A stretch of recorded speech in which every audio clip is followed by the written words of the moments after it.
ఈ శ్రీనివాసుండు 7 కొండలపైన కలియుగ దైవమై వెలయుగాక కరవీరపురమున వరలక్ష్మి అయి నిలిచి శ్రీదేవి జనుల రక్షించుగాక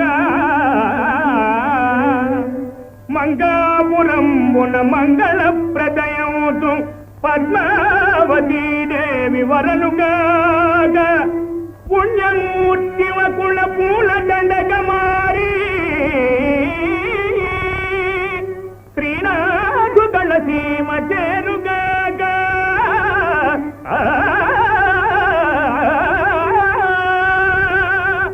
పరమ పావన తీర్థ ప్రభావములను సకల కలుషాపహారి శాంతి కూర్చు తిరుపతి క్షేత్రమీ దేవదేవు మహిమలదు కలియుగ